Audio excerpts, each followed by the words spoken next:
What's up guys, my name is Blake. Today we're going to be doing a review of the Apple Watch Series 5 1 year in. So a year ago I got the Apple Watch Series 5, did like an unboxing overview of it. So now we're going to do a 1 year review, and I got some stuff to do today, so I figured what better way to do an in-depth review, just taking you guys along with me and seeing how the watch interacts with me during the day, how it functions, the features I like during the day. So yeah, we're kind of going vlog style today. We're gonna see what we got going today. I got a little bit of mowing to do, so yeah, let's get into it.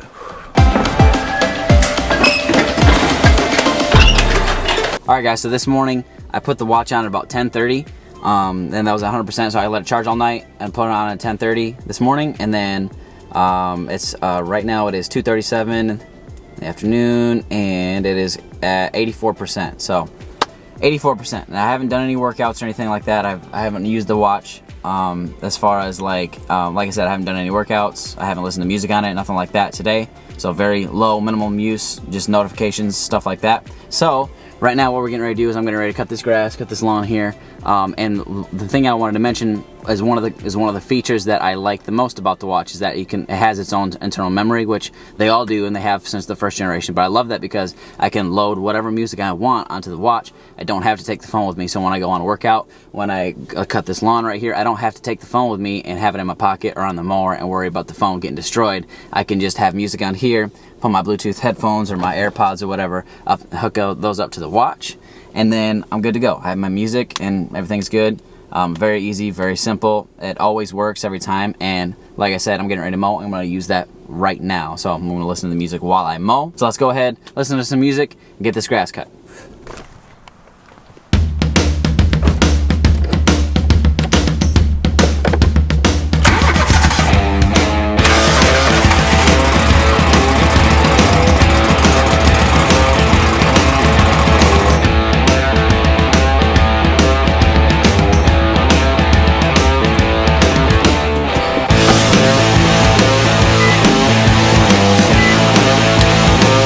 Look at these gloves. Look at these gloves. That's hard work right there, baby. Alright, all done. When I was out there, I actually had an alarm go off on my watch. So that's another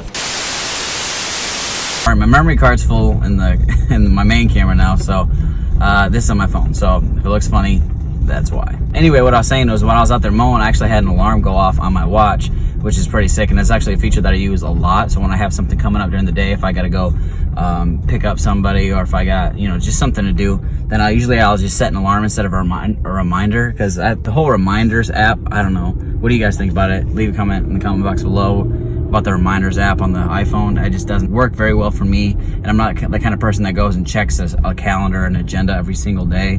I kind of want to be reminded, and so the alarms work out a whole lot better for me personally, but you might be different. The reminders might be perfect, but anyway, all that to say that that is another feature that I use on my watch. A lot of times I'll just go into the watch, set an alarm for whatever time I need to remind me of whatever thing I got to do that day. And so yeah, that's another feature that I really enjoy about the watch is the ability to set alarms and have it be independent from the phone too. I don't need the phone on me to have that same alarm go off either on the phone or on the watch or both. I can be away from the phone and it still goes off, and I still get reminded of the thing I gotta do. So that's pretty sweet.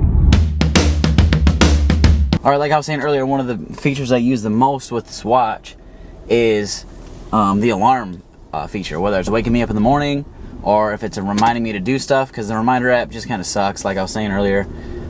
So in case in point, right now it's 3:04. I had to be leaving the house today at 3 to go do something, and I typically forget about this, so because I'm pretty forgetful. So I'm on my way to go do that. Probably gonna be DoorDashing a little bit later. For sure gonna be working out probably before DoorDash, so the next thing might be working out. Maybe I'm probably gonna go for a little bit of a run today, do my normal workout program stuff, and I can show that to you guys too.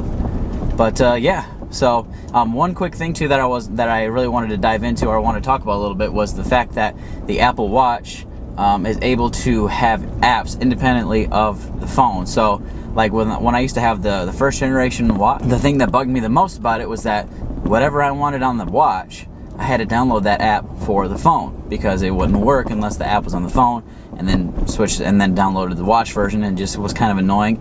So literally, if you wanted apps on your watch, you'd have to download it to your phone. So then your phone would be loaded up with a bunch of stuff that you don't necessarily use with your phone. You more use it with the watch. With the new watch, I don't know if it's the type of watch or if it's just how the OS is, because they have the watch app store now. I love the fact that you can have apps on the watch and not have them on your phone. So case in point, one of the apps that I have on the watch is called Watermind, because I really try to do better. I'm trying to do better about drinking more water throughout the day and staying hydrated and all that stuff. So this Waterminder app is actually pretty cool. It's basically just a water reminder throughout the day. So you set in your, hold on, I don't want to get into crash. Gosh, your body weight, what the temperature is outside, like what season, if it's summer, winter, if it's cold outside, yeah, all that stuff, how active you are, and all that stuff. And then it gives you how many ounces a day you should actually be drinking. And then throughout the day, it'll say, hey, time to drink some water, hey, time to hydrate. And it helps me out a lot to remember to drink some more water and to stay hydrated throughout the day, especially in the summertime. I try to be pretty active and all that stuff. So yeah, staying hydrated is pretty important. So yeah, so that's just one example. Another good example is this. I have this little game app on the watch. It's called Arcadia. It's got a bunch of retro games on there. So if like I'm on the can taking a crap or something like that, sorry for the TMI. It's kind of like a time killer app. I get on there and I can play some Asteroids or something like that, which is really, really fun. So yeah, the fact that the watch can have apps independently of the phone is an amazing thing, and it's something that I use on the daily.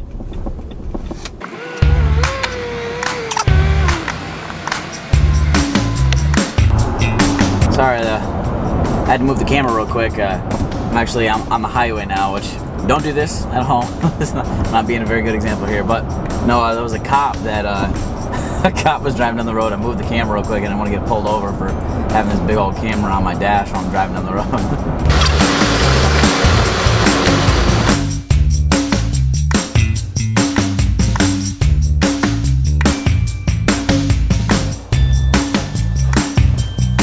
Alright, now time to go for a quick run. Probably just like a 15-minute run or so. And the thing I was talking about before, I'm not taking my phone, I'm just going to be using the watch, so it'll track my GPS still, which I really love that feature. So it'll track where I went and how far I went, the distance, my cadence and all that stuff, and all that stuff, heart rate, and the calories burned and all that stuff. So I really like that feature. I don't need the phone, I don't need to carry the phone, know how far I'm going and all that stuff, and the elevation and everything. And speaking about the calorie burn and all that stuff, I think that a lot of people assume like the calorie burn and all that stuff when it comes to like the watch, how it tracks your activity and your fitness, that it's probably not super dead accurate, which my guess is it's probably not pinpoint accurate. But what it's really good at is reflecting how active you are and how intense your workouts are. So if you're on a really hard run, a really tough workout in the gym, your calorie burn will reflect that, your heart rate will reflect that, and all those other stuff that go into it. And I know like on a run, it's going to track your heart rate, it's going to track your distance, how fast you're going, your beats per minute as far as like your rhythm of your run and all that stuff, to track how intense you're running and all that, and your elevation. So I know it counts a lot of different things, but at the end of the day, it's not going to be dead accurate, but it's going to be pretty darn close, and it's going to give you a good guesstimation, I guess, as far as how intense your workouts are and how your week is going as far as your fit level.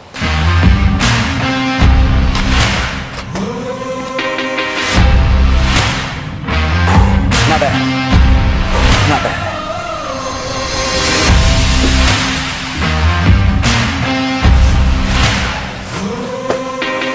Oh man, I am sweating. That's nasty. So I've been using this Nike Run Club app, and the thing I like about it is that even though I didn't take my phone, it still recorded the run on the watch, and then it just syncs back up to my phone afterwards. So you can see, I don't know if you can see that. Oh man, that's so bright. Here, let me take the brightness down. There we go. There we go. So you can see that my route. And then since the watch keeps track of your heart rate and all your running info, and it syncs back up to the watch, then all that data gets recorded onto your actual route, and then you can see your average pace, your elevation when you're running, and then like your average heart rate, which kind of helps, especially if you like to run a lot, or you know, just for general fitness, you like to keep track of your heart rate, see what your heart rate was at a certain point of the run. Maybe the run was really hard at a certain point, or on a hill or something like that. You want to see what your heart rate was doing. It's really good, and it records all the information, which I love, and I actually look at every time I run. I always look at what my heart rate was doing to see where it's at, what my max is, and then see if that starts coming down over time. Alright, another thing I use the watch for every single day is for checking the weather. It's really nice because I can put that information right on the watch face, and so it's like one of those pieces of information that you want to know quite a few times throughout the day. So it's right here on my home screen right there. I don't know if you can see it, but I'll get a screenshot of it.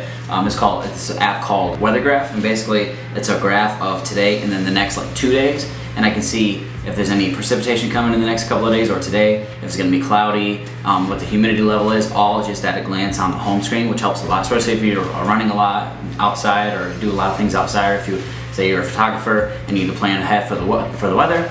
This app really works out nicely, and I love that you can just put it on the watch face, and it's a really good bit of information throughout the day that you can glance at and get quick information just like that. I use Weather Graph like every single day.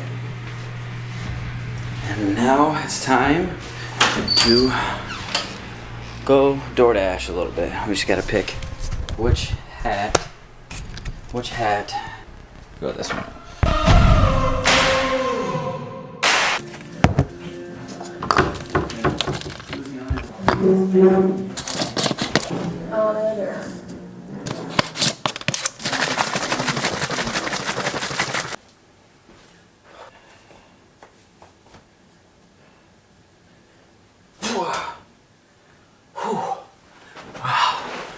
Time to work out. Whew. All right, fun fact, I actually just recorded that clip the other day. So yeah, actually, what I'm actually worked out in is different.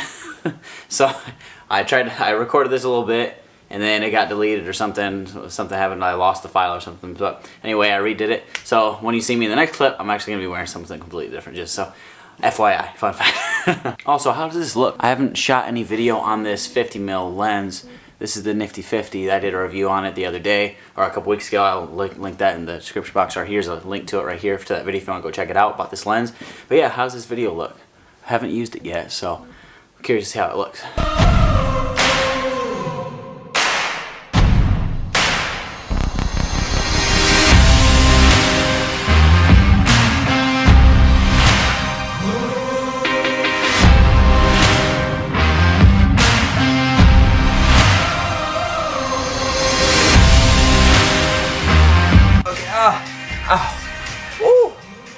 Ouch. Alright, camera's gonna die. So I'll see you guys in a second.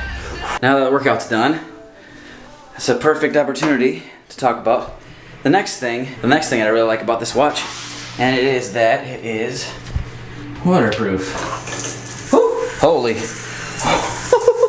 That came so close to the camera. So now that I got the watch all sweaty and disgusting, I can keep it on, hop in the shower, put it in waterproof mode or whatever. It's got like when you slide up the notification center, slide down, hit the little water drop, it actually makes it to where your watch is locked.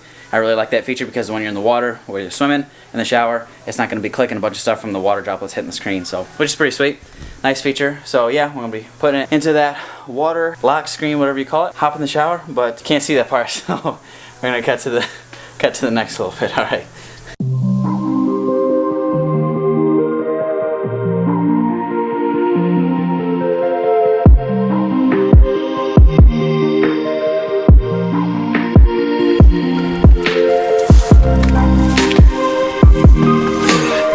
So it is the next day.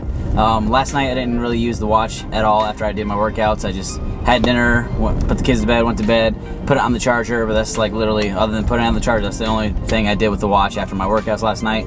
But hopefully you guys get the gist of it. I tried to mix it up a little bit with this video, do kind of like a vloggy type of style video where you follow me, and every time something will pop up that I use the watch for in my day-to-day, I tried to highlight that a little bit. So what do you guys think? Did you guys like the video? Leave a comment in the comment box below and just let me know if you like this video, if you want to see more content like this. But yeah, so the watch Series 5, I got it a year ago. All in all, I love the experience. I love the watch. I had a watch before and I had the Series 1, so it was a huge step up to this watch. Review wise, I would for sure recommend this watch to anybody. It's powerful, it's loaded with features, it's waterproof, it's got GPS so you're not tethered to your phone. There's just loads of features that this watch has and that I really enjoy using in my day-to-day. So long story short, yes, I do love the watch. I recommend it. 1 year later, I recommend it strongly, and I use it every single day. So two things I didn't talk about yesterday was kind of like the snappiness or the power of the of this watch, I never have any issues with lag. So when I open up apps, it's very zippy. When I get in and out of menus, it's very, very fast, very quick, and I love that about the watch. It's very powerful. You don't have to sit there and wait for a loading screen, and in the meantime, you could be getting your phone out and doing the same thing quicker because your watch is taking too long to load. It's very quick, very zippy. I really like that about it, and it snaps in and out of apps very, very fast. I love that feature. The other thing was battery life. This is all-day battery life for me. I can't remember what it's rated for, but review-wise, 1 year later, I haven't seen any depletion of my battery. The two ways that I use my watch as far as charging is the one is I'll charge it through the night. I'll get up in the morning, put it on, and then put it back to the charger at night and let it go. If I want to track my sleep, which is another thing I didn't talk about, but if I wanted to track my sleep, then what I'll do is I'll charge it, say like at night when I do my workout. I'll finish my workout, and then I will put it on the charger while I eat dinner. And then once, sorry, the camera shifted a little bit on me. And then after I eat dinner and it's done charging, then I'll go ahead and grab the watch and I'll put it on, and then I'll wear it while I sleep. And from that time, say, I don't know, 11 something, maybe midnight, it will last the entire all through my sleep, the entire next day, all the way up until basically 24 hours. And like I said, I don't know what the battery's rated for, but I've seen some crazy performance out of this battery life for this watch. And some days you get some drain depending on how much you're using it. But I do have the always on display on all the time too. So to me, it's very impressive, and it does a very, very good job. And like I said, I haven't noticed 1 year later, I haven't noticed any depletion of the battery power at all. So that's a good thing. So all in all, guys, I hope you enjoyed this video, this little vlog style, kind of bringing you along with my day. If you did enjoy it, please like, share, comment, subscribe, and do all the things that you do here. Whoa. All right, I'm driving. This is not a good thing. All right, like, share, comment, subscribe. I love you guys. See you later. Bye-bye.